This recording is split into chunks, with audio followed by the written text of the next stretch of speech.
Testing times, conflicts and crises leave new questions hanging over the United Nations. With so much power in the hands of 5 member states, can it really help when it matters? From North Korean missiles to Myanmar's persecuted Rohingya, millions of people are looking to the United Nations for leadership. But is it willing to act? We'll have reports from Syria, Iraq and Bangladesh looking at the cost of inaction. I'm Ghida Fakhry with a TRT World special asking if it is time for change at the UN.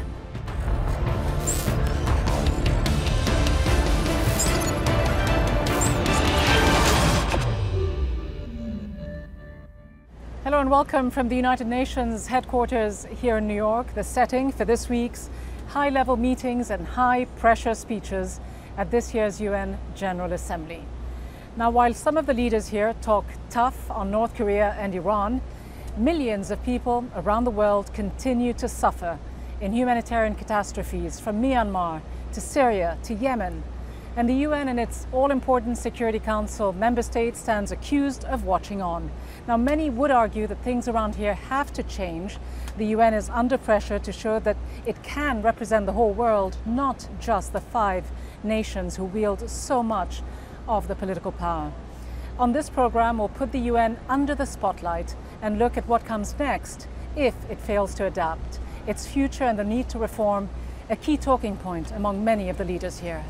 Tüm bu gelişmeler ve yaşanan insani trajediler Türkiye olarak dünya 5'ten büyüktür diyerek sembolleştirdiğimiz Birleşmiş Milletler Güvenlik Konseyi'nin yeniden yapılandırılması çağrımızın haklılığını teyit ediyor.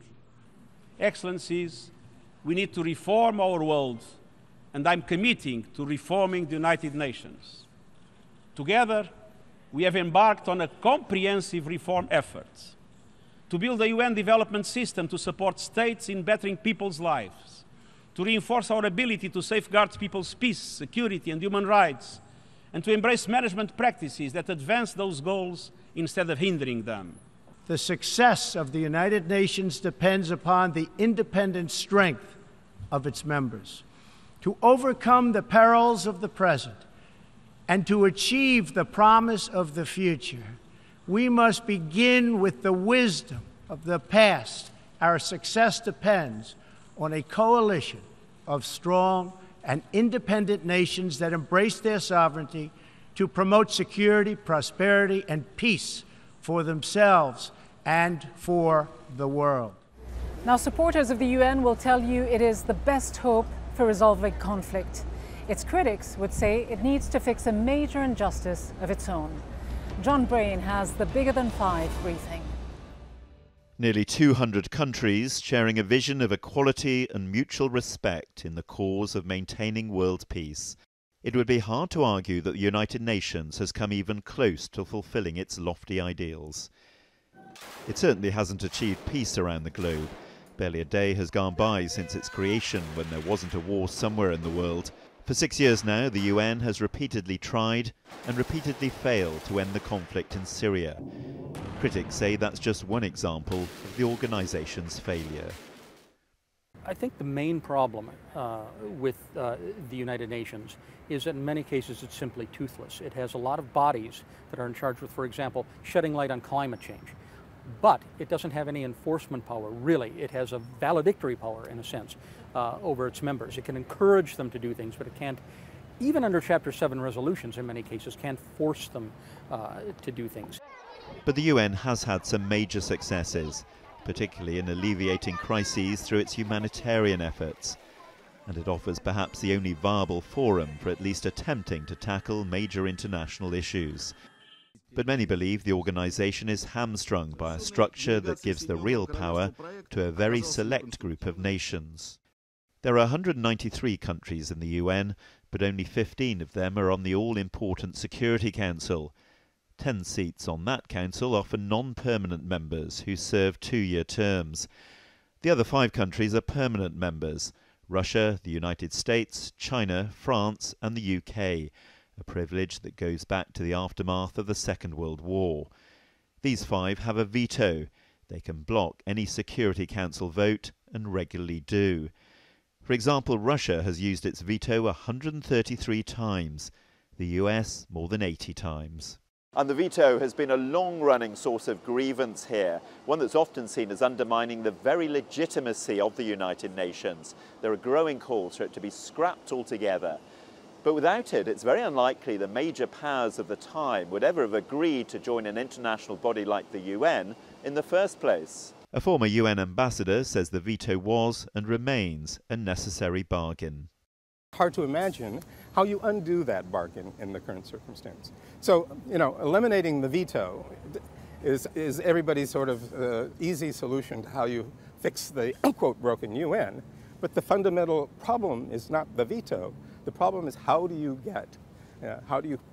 facilitate, create a consensus among the key members about what the problem is and what the solution is. What is clear is that the pressure for change at the UN is likely to continue to grow. John Brain, TRT World, New York.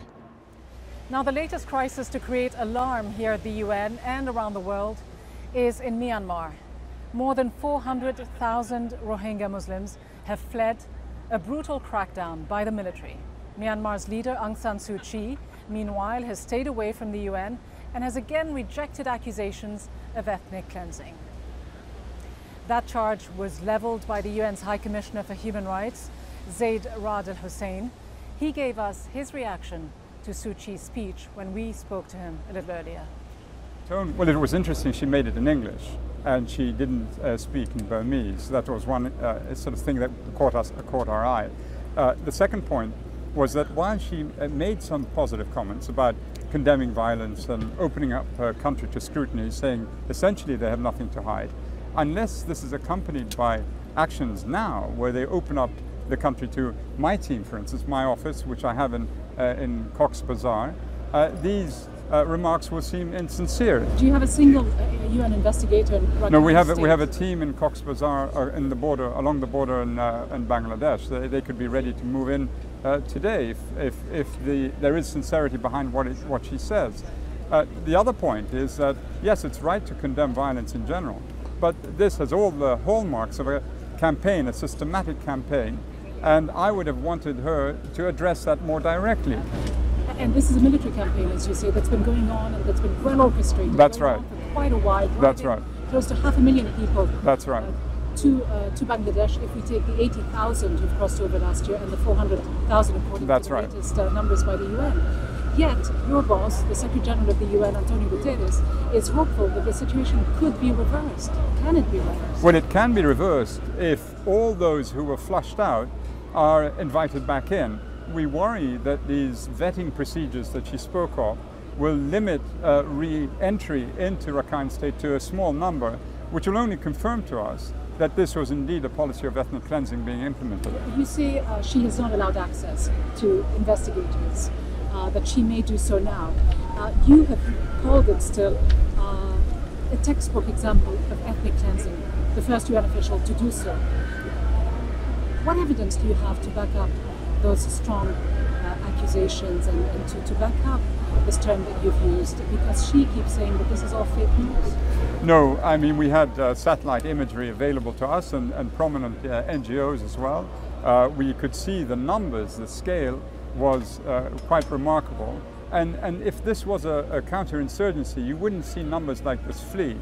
I sent a team days ago to Cox's Bazar, and they have been reporting to us daily on the basis of the interviews they've conducted. And it's quite clear this is a campaign that has been put together by the military.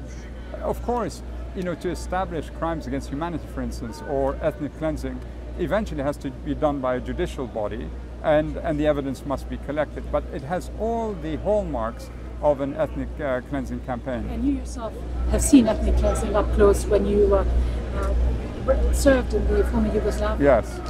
Clearly the UN, though, has been silent, has failed the Rohingya people for several decades. It's not spoken out about their plight. Now the Security Council got involved the other day, but in a very meek sort of way. What needs to be done at the Security Council level?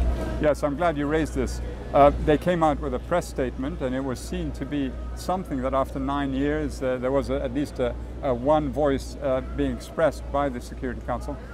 Frankly speaking, a press statement is not good enough. We need a resolution.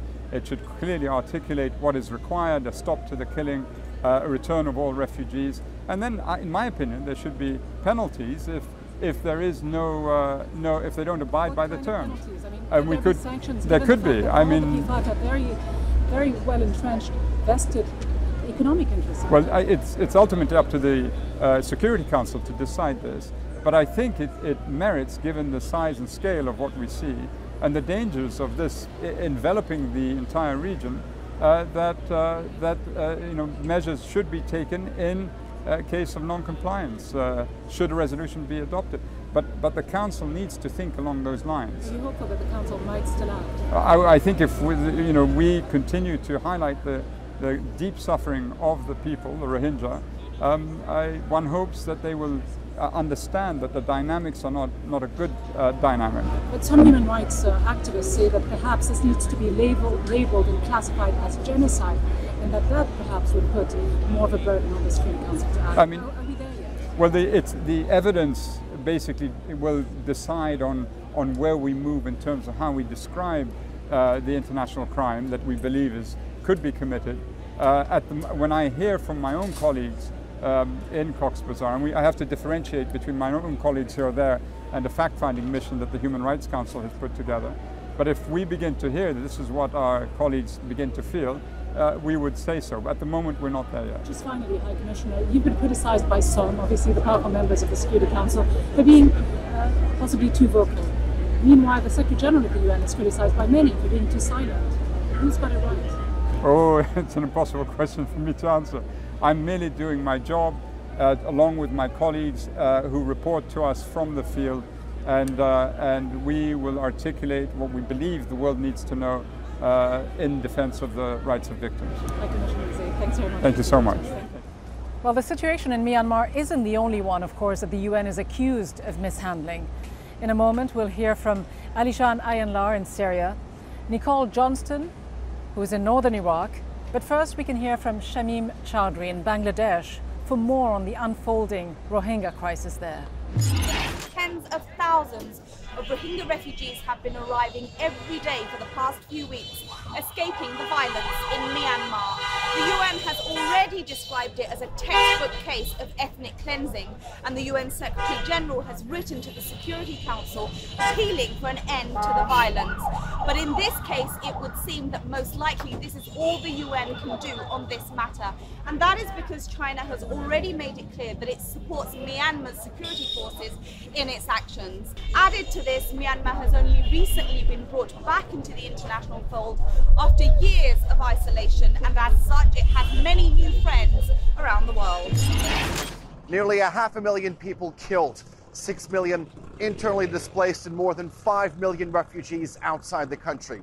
It was at last year's General Assembly at the United Nations where outgoing Secretary General Ban Ki-moon accused all heads of state of ignoring, participating, and in some cases even carrying out the atrocities against the people of Syria.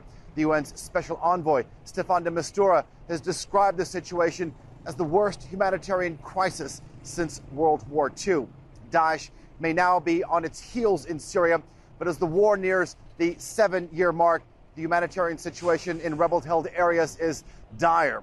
The Astana talks with Russia, Iran, and Turkey as guarantors have been able to set up a framework for a shaky ceasefire with the establishment of de-escalation zones throughout the country. But the real challenge in finding a lasting solution will be to get all of the Syrian parties at the same table to negotiate an end to the fighting and find a political solution.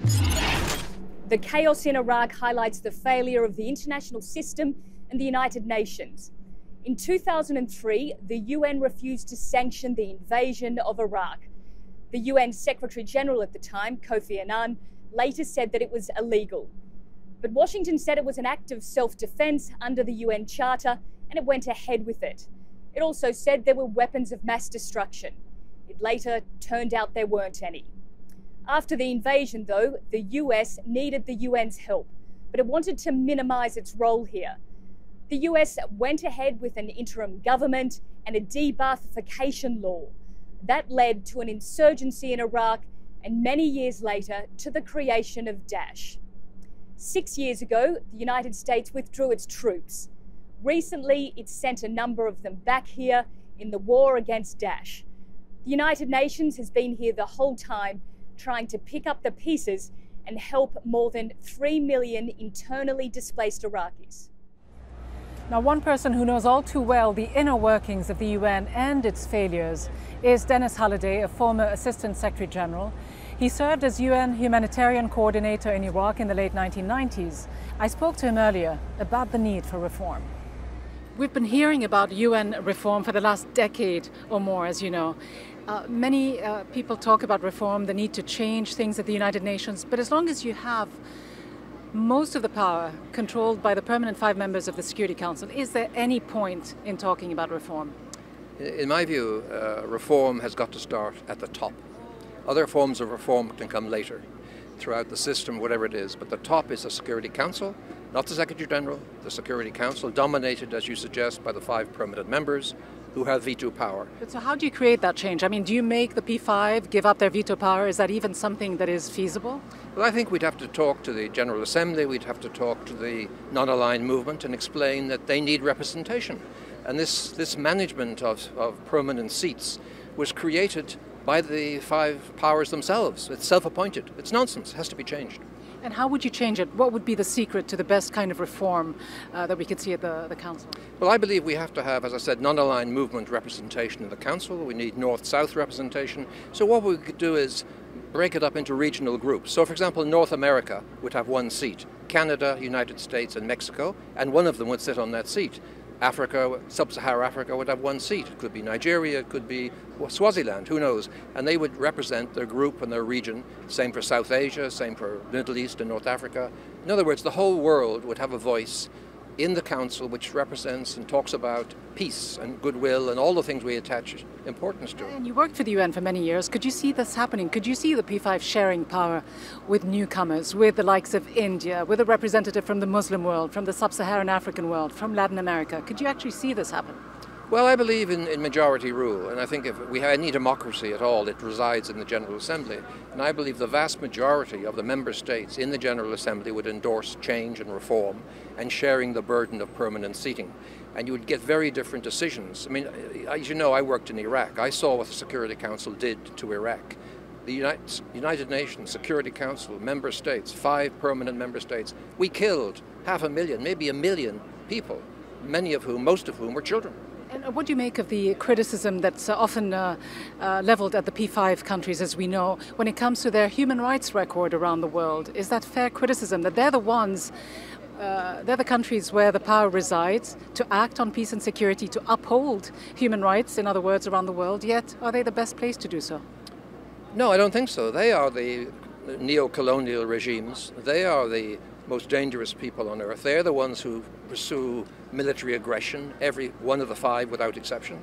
I mean, they're the ones who, I think, have corrupted the Security Council, corrupted the UN Charter, and it needs to be changed. And if we have the countries that manufacture and sell weapons, the arms dealers in charge of peace, there's obviously something wrong with that, that model. We need to get the world in charge of peace, along with the big powers, of course, as well.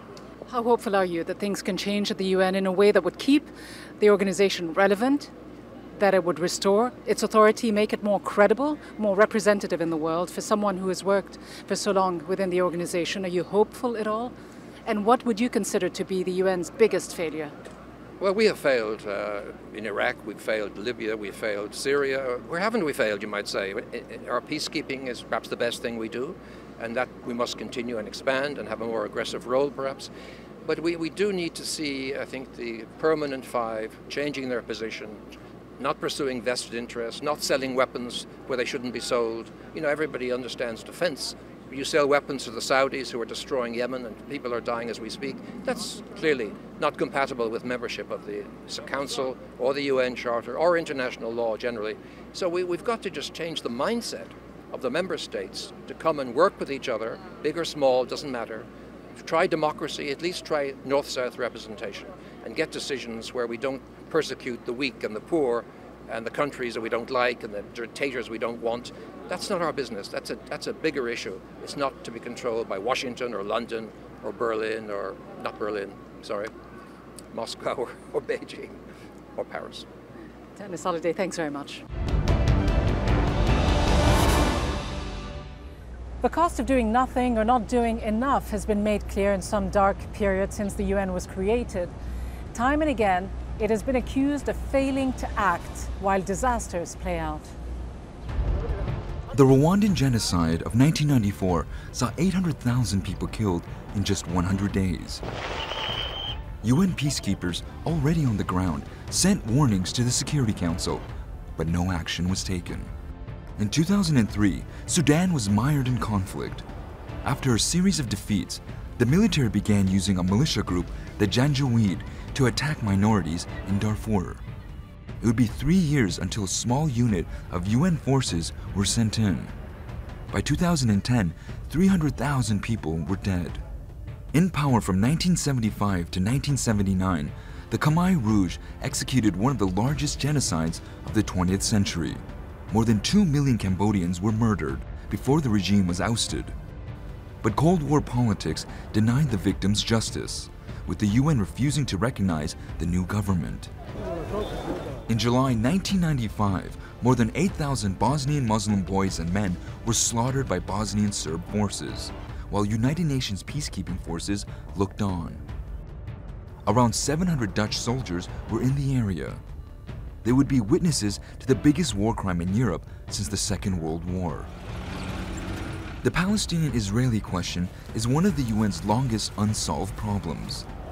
A UN resolution from 1967 sets out the land entitled to the Palestinians, but after 50 years of occupation, the struggle goes on. So how can the UN reform? Well, there are a number of different ideas being put forward for an overhaul of the UN.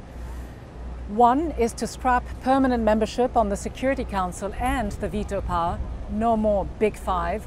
Another is to make the Security Council bigger, possibly with 20 or more countries. A 2/3 vote would be needed in the General Assembly before the Security Council could agree to sanctions or take any military action. And nations could appeal to an international court against decision made by the Council. So lots to talk about with our guests. Akshaya Kumar is Deputy UN Director at Human Rights Watch, and Reza Afshar is Policy Director at the Independent Diplomat, a think tank here in New York. Thank you both for joining us. Akshaya, obviously everyone knows the major problem with the UN is the fact that the organization is often held hostage by the P5, the permanent 5 members of the Security Council. We've seen the competing interests leading quite often to paralysis within the Council. Just look at the case of Syria, with the war in its 6th, 7th year since 2011, close to 500,000 people dying there, no movement at the Security Council. The situation in Yemen, another classic example of Security Council inaction with statements of grave concern at best. And of course, we know the situation in Myanmar as well. How do we make sure that this organization lives up to the ideals of people across the world and lives up to the 3 words within the Charter, we the peoples? Well, you pointed to exactly the problem that we struggle with every day, which is that too many permanent members are willing to politicize these issues when they really should be putting prevention and ending mass atrocities at the forefront. One of the ways that we've tackled that is by going around the Security Council. In the case of Syria, last year, we appealed to the entire General Assembly. We said, look, the Security Council can't agree to act in the interest of justice for Syria's victims. Will you, 193 members of the General Assembly, take action? And they did. In December, they set up a special mechanism to investigate the crimes that have been committed in Syria. Maybe it's time to look at the same option for Myanmar, where we expect that there will be almost 500,000 people pushed from their homes by the government's campaign of ethnic cleansing. If you count the 80,000 who've crossed over since last year and the close to 400,000 Rohingya people, yes, I mean, we can expect 500,000 easily. What would you like to see done differently within the Security Council when it comes to the situation in Myanmar, Reza? And is the Security Council often focusing on the wrong issues, would you think? I think the Security Council has an opportunity now to demonstrate that it will take this situation seriously.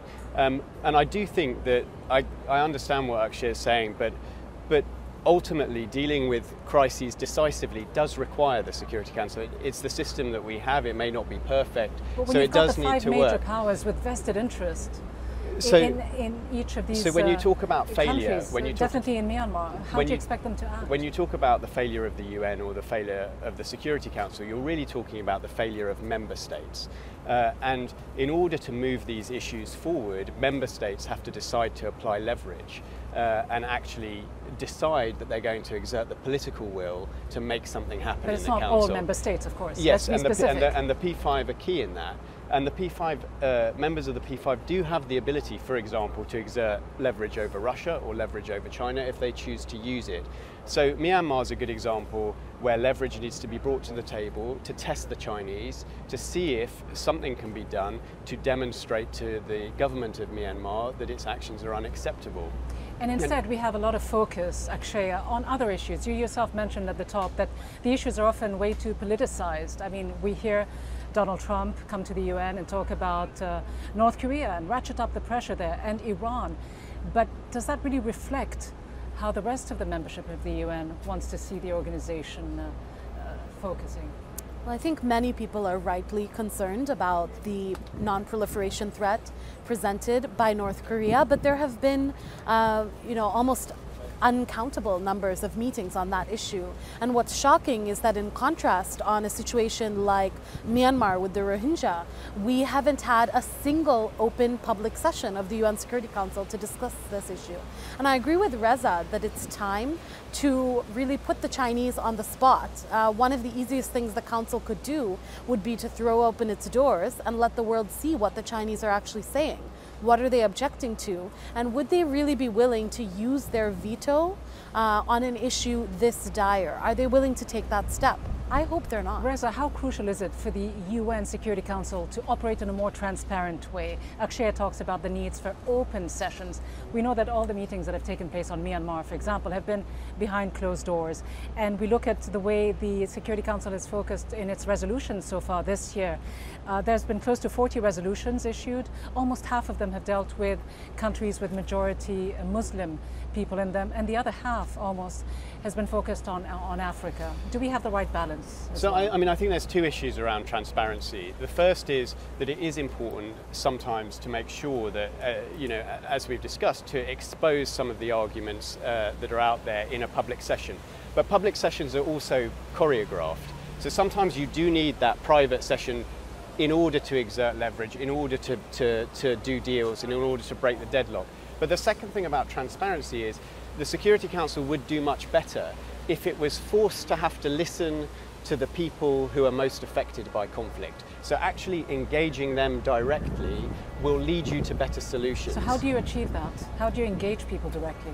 One of the things that we've seen recently is a council that has on occasion invited activists and civil society speakers to brief them directly. So in May, we had a Yemeni woman come before the council and speak about how difficult it is to live in Yemen today with the unending Saudi bombardment, with the Houthi Saleh forces shelling neighborhoods, with schools and hospitals being attacked. And hearing directly from a person who's affected by the conflict like that happens just all too rarely in these hallowed halls. You have diplomats, you have heads of state. You don't often hear from the most marginalized or affected people. In a nutshell, finally, final thoughts on this. What would you like to see happen? How hopeful are you about the future of the UN unless drastic change takes place?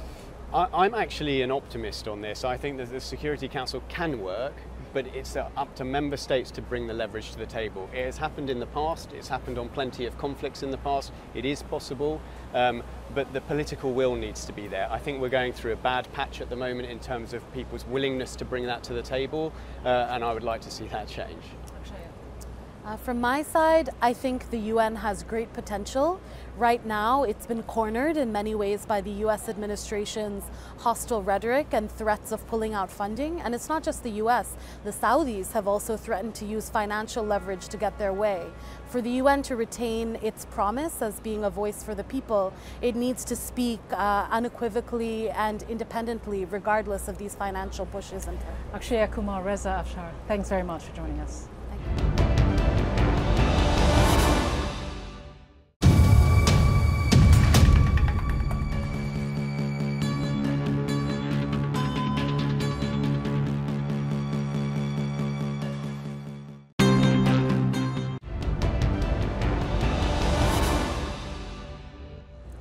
One of the UN's most controversial peacekeeping missions is about to end.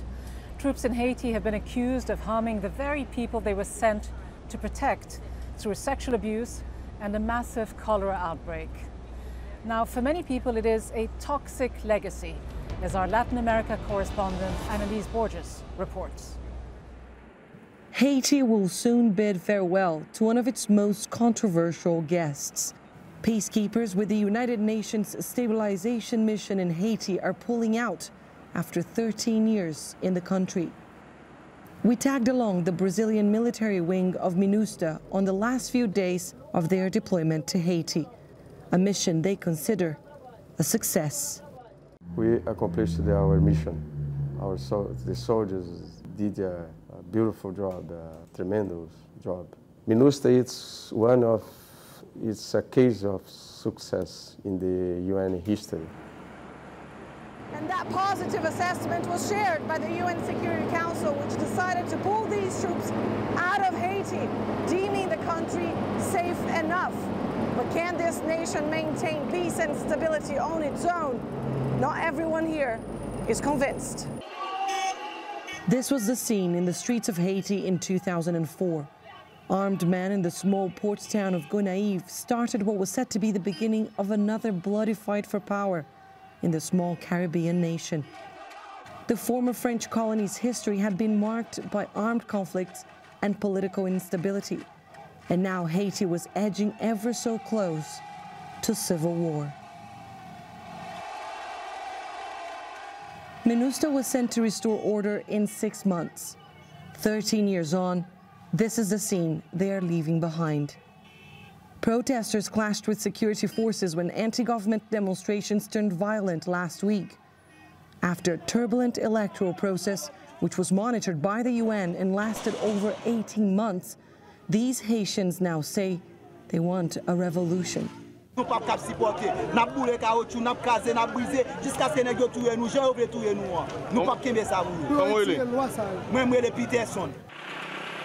The story of MINUSTA is one of controversies.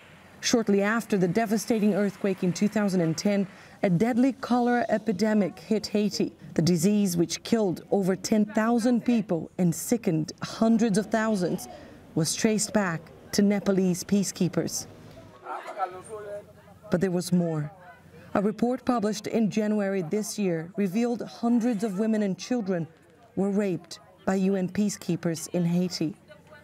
Over 200 women and minors say they were abused in, quote, transactional sex incidents in exchange for food and medicine. To me, in any other country, this catalog of offenses would have had them run out and pay compensation, but apparently in Haiti, it's okay for us, and that's not okay at all. On October 15, MINUSTA will come to an end. There are different views on what the mission has accomplished in Haiti, but it's clear they leave behind a complex legacy, one that offers the UN some hard lessons for the future. Annalise Borges, TRT World, Port-au-Prince, Haiti. Plenty of questions then about the UN's role in Haiti. Annalise has been putting them to the head of the mission there. Haiti today is a different place from where the country was in 2004 when the mission was established. The country, in the time that MINUSTA has served, has been able to organize electoral processes and hand over from one democratically elected president to another.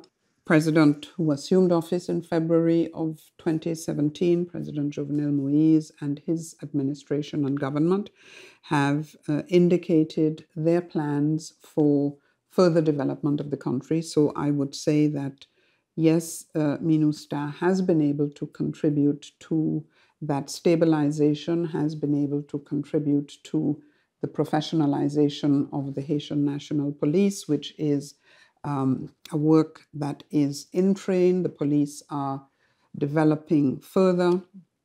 I would like to ask you about the allegations of sexual exploitation that some of the locals have made against UN peacekeeping troops. Has there been an investigation, a thorough investigation into those accusations, and what were some of the findings? Every allegation of sexual abuse and exploitation that we receive is treated in a very serious manner in keeping with the guidelines and the procedures outlined by the United Nations headquarters.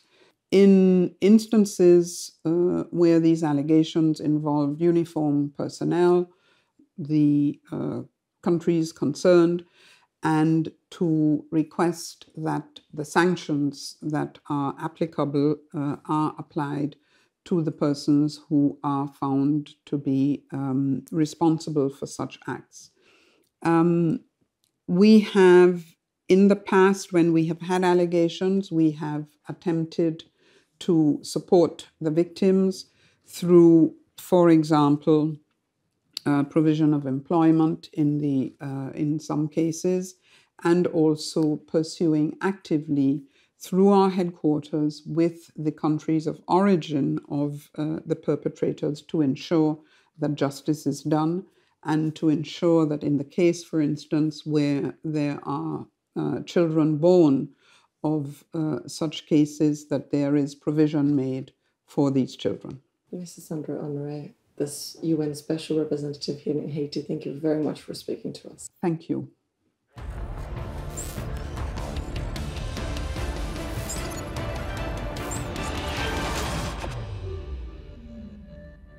Driving through change will, of course, take strong leadership. At the UN, the top job is held by Antonio Guterres.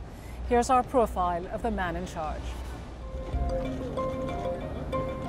Hello. Antonio Guterres is a veteran diplomat, a former Prime Minister of Portugal, Solemnly swear and since January, the most powerful man at the United Nations.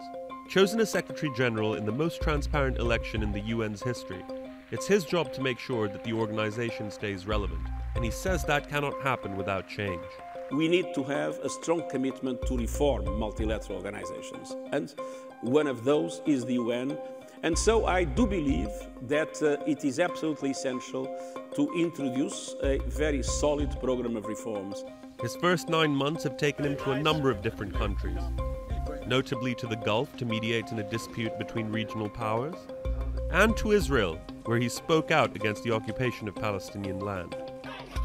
After the violence involving white supremacists in the US, Guterres called on the world to stand up against racism, a remark seen as a veiled criticism of US President Donald Trump.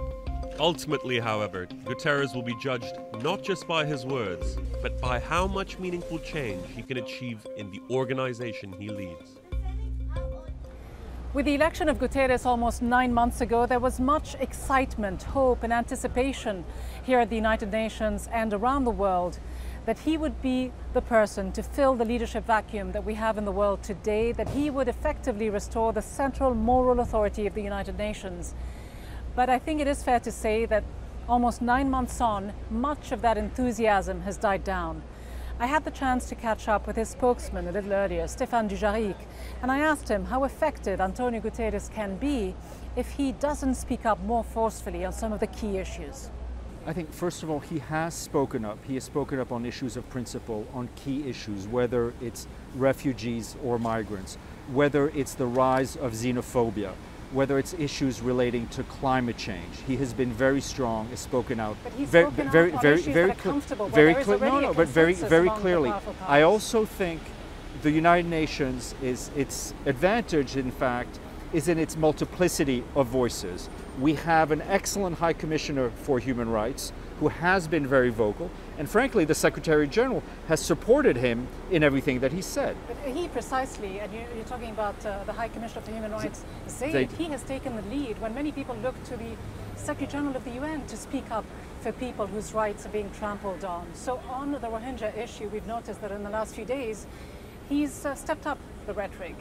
But he wasn't the first to do so, as I say. He didn't take the lead. But on issues like Yemen, on what's going on there with the number of civilians dying every day, why don't we hear him speak out more clearly and more forcefully? I think if you looked at the statement that he's issued and even what was said, you will see that we have clearly and continuously condemned the killing of civilians, the bombings that have been done by the Saudi-led coalition.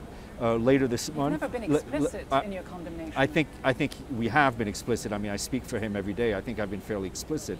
Later this next couple of weeks, he will be issuing his report on children in armed conflict, which I think will be very telling and very explicit on the situation, especially the situation in Yemen. Well, speaking about this report, Children and Armed Conflict, this has been a controversial report over the last couple of years. Ban Ki-moon, Guterres' predecessor, we know, was subjected to some quite significant pressure from Israel and the Saudi-led coalition waging war in Yemen because of an annex, a blacklist, a list of countries and entities that have been accused of targeting children in the context of war. Now I understand that Antonio Guterres wants to do away with this list. Of course, it's a headache for any Secretary General. Is that true? And it is my understanding that this report is put on hold. Are we to infer from this that no, I think the basic premise of your question, if I may, is wrong. The report is not put on hold. It's scheduled for discussion in the Security Council the start of October. It will go to Council members by the end of this month, of September. The report is not yet finalized. The Secretary General will make the ultimate decision. It will have an annex. It will have a list. And I have full trust that he will make the right decision. But I think that's what a lot of people are hoping, because they've already seen worrying signs where he's caved in, to put it bluntly. I don't think he's. I don't think he's caved in. I think he's caved in. I just want to draw your attention back to March, where it is a known fact now. He put a lot of pressure on a senior UN official to withdraw a report criticizing Israel in its policy toward the Palestinians. She says, and we all understand, was ordered by Antonio Guterres to withdraw that report. When she refused to do so, she resigned. I think the report had not gone through the proper clearance channel. And for the Secretary General, it was a question of his own authority, of reports being issued in his name that did not reflect his views and that did not go through the proper clearance channels. I think if you look at the report, no, but I think if you look at the reports that he's shown that has been issued since, he has caved into pressure, and that he isn't willing to stand up. I think people. I think the problem is that people look at the Secretary General, his activities, through their own lens. Other sides to this argument have said that there have been too many reports from the Secretary General being critical. I think the Secretary General issues reports in his name that he is comfortable with, that reflect his position. And I think any honest look at all the reports that have been issued on the Israeli-Palestine issue since he came into office, I think will bear up to that. He has not, any Secretary General comes under pressure from many sides, from many countries. That's the difficult role of a Secretary General, someone who faces high expectation, but has in fact very little authority if you look at the Charter. And much of that pressure, in fact, we all know, comes from one specific country, and that is the United States. It seems to me that Antonio Guterres has so far tried a policy of appeasement toward the Trump administration. Do you think it's paid off so far? No, listen, I think I would urge you to look back at the long speech he gave on climate change and the importance of U.S. involvement in the Paris Agreement, which I think he made clear that his position is not that of the United States. But the United States is also the United Nations' largest contributor. It is key for any Secretary General, and it is key for him, for Antonio Guterres, to be involved and to be in dialogue and in constructive dialogue with the United States. And I think he has. So we've heard some of the criticisms of the UN so far, but it's had some major achievements too. James Champion has our 5 facts. UN programs have improved lives across the world. More than 1 billion people have been lifted out of extreme poverty since 1990. Children's Fund UNICEF says the lives of more than 90 million children have been saved in the same period. Millions more are alive today thanks to immunization and education about disease. New HIV infections were cut by nearly 40% between 2000 and 2016. But achievements like these don't come cheap. Total UN spending, that comes to more than $40 billion a year. And the 2030 agenda, the UN's plan to hit targets in education, health, inequality, the environment and more, well, reaching them would take an estimated $3 trillion per year. Well, we can now bring in our guests. Shireen Tadros is Amnesty International's UN Director and a former international correspondent. And Ashish Pradhan is from the International Crisis Group. Thanks to you both for being here. Shireen, of course, the Secretary General doesn't have an easy job. He's got countless humanitarian crises around the world, conflicts to deal with, and now a US administration that's bent on an isolationist, America First policy. Has Antonio Guterres, though, done enough to give this organization the right voice and the right vision?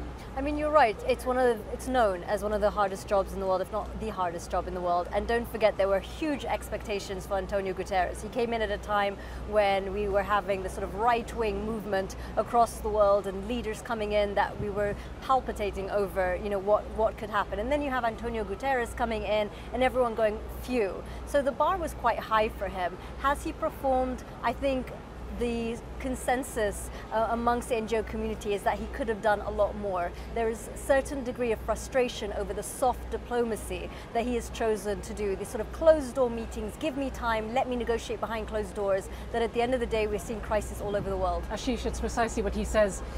He might be more effective in doing this diplomacy, quiet diplomacy from behind the scenes, but can he be really effective as a leader if he doesn't speak up more publicly and more forcefully on certain issues? Certainly, I think striking the balance between that type of closed-door diplomacy and the public statements is something I think that he can improve on. I think even on the, to go back to what Shireen said, even on the private diplomacy, we've seen room for improvement. I think he came out at the start of the year making prevention a big plank of his and getting out there and trying to, you know, address crises before they escalate. I know South Sudan was an example that he really emphasized, and he initially engaged with the region, with the African Union, and there were some signs of promise. But ultimately, I think that's fizzled out a bit. I think what we hear in-house now is that the 38th floor, where the Secretary General works, doesn't really discuss these types of crises as much as they should. You know, he has a prevention agenda, but that hasn't really panned out yet. And of course, he's someone who's highly qualified to do the job, having been Prime Minister of Portugal. He is said to keep his cards quite close to his chest and make many of the key decisions by himself or with a very small group of inner circle around him. But I wonder, when it comes to the geographic representation in the building behind us, on the 38th floor, but also around the United Nations as a whole, he hasn't started with a clean slate, in that he has allowed the P5 countries and a lot of Western countries to keep a very tight grip on some of the key departments within the UN. Should he have changed this tradition? He's making that a point right now, and especially with the gender parity issue. So he's brought on a lot of women in key positions, and we already can see the effects of that. So actually, I would say that that's an area of Guterres' reform that we are actually seeing some traction on. Gender parity, though, but not geographic representation, which is a key principle enshrined in the UN Charter itself. Would you like to see him do more? Because we often say how the Security Council is not representative of the rest of the world, but should the Secretariat be as well? Absolutely, but we all know that, especially when it comes to the key departments of the UN, it's very, very difficult to negotiate this with the P5. In fact, before Guterres was even in his position, a lot of these those changeovers in the main departments, like Department of Political Affairs and also peacekeeping, this was a done deal. So how much room for maneuver does the Secretary General have? And does that mean that we need larger reform so that the P5 don't have this sort of power over these key positions? You mentioned peacekeeping. Ashish, Ashish, what are your thoughts about the future of peacekeeping? We know that the Haiti mission is wrapping up, a mission that's been mired in controversy, but peacekeeping in general, also in all fairness, has been one of the success stories, despite the controversies, for the United Nations. I think that's an area, despite what you said, there are areas that have had success in peacekeeping. There's a lot of reform that should happen. I think there's been a lot written, a lot of reviews that have taken place over the years about right-sizing peacekeeping, about making troops that are peacekeepers perform better. And I think that's been a big part of the US push for peacekeeping reform. And I think the Secretary General has managed to work with them as much as possible. But I think one thing that we've looked at in the last couple of months, including with the Democratic Republic of Congo mission, is how you go about that reform is just as important. It's all good and well to say you'll put the politics first, but the possibility of signaling disengagement when you have a downsizing of troops at a vulnerable time in a country's political situation can mean that you ultimately sort of end up diminishing your influence, having less chips to play in terms of the politics, and then ultimately not being able to really change much about the conflict. So I think, again, reform is important. How you go about that is just as important, and we need to see more from that on the UN side, but also on the Security Council side from the major powers. How much more engagement, Shireen, do we want to see from the rest of the world? I mean, we've been talking about how the US administration seems to be in retreat on the international stage. Antonio Guterres says the world needs the US to be more engaged, but could it be actually a good thing for the US to be less engaged in many parts of the world? I think it really depends on where we're talking about in the world. I mean, if our bar is, the Trump administration's policy towards X and Y country being so bad that it's better that they just, release completely, then yeah, sometimes that is a better option. But what we found here is that the absence of the US position on certain countries has made it very difficult for the rest of the membership to react, and it's left the UN unbalanced. I mean, this is a very difficult ship to steer, and sometimes it feels like the Secretary General is just trying to keep it afloat rather than steering it. And that is a large part down to the US and their position. They are extremely powerful in this building. And if the US does retreat, I mean, could we see another player jump in? China, for example. I think when it comes to climate change, they have shown that they were willing to take the lead. Certainly, on issues like climate change they have, but on other issues, I think a lot of people hoped on November 9th of 2016 that maybe with the possibility of a Trump administration, others like China can step in. I think they're not quite as ready as others would like them to be. They're doing a bit more peacekeeping, committing more troops. But I think they're largely not as willing and not as ready as others would like it to be on other issues, including in South Sudan again. The Brits, for example, have taken a bit more of a proactive approach and tried to fill that void. Certainly in areas of Africa like the Sahel, the French continue to have the lead. So there are actors in certain pockets that continue to hold influence, but we constantly hear from regional players that the American lack of policy is a big, big gap. So that continues to hinder your things. final thoughts from a human rights perspective. What would you like to see more of and less of here at the UN? I mean, I think generally we're having a crisis in the human rights community when it comes to this sort of international level. And what we'd really like to see, certainly from the Secretary General, is a much more public statement and leadership. We saw what he's been saying on Myanmar, for example, very recently, and the effect that immediately had, not just on the Security Council, but on actual member states of the UN and how they reacted. So this is a very powerful position. We would like to see him use it to the full. Shireen Tadros and Ashish Pradhan, thank you both very much. Thank you. So everyone here knows that something has to change. The Security Council, as it stands today, is deeply flawed and undemocratic. 5 powerful countries, the so-called P5, deciding the fate of the rest of the world. In fact, many here are talking about the P3, the US, Russia and China, as the real power brokers. The question is, what kind of change can we really expect without either removing the veto power or bringing in new permanent members? And with the US's decision to cut crucial funding, the new Secretary General is seeing firsthand the limitations of his own authority.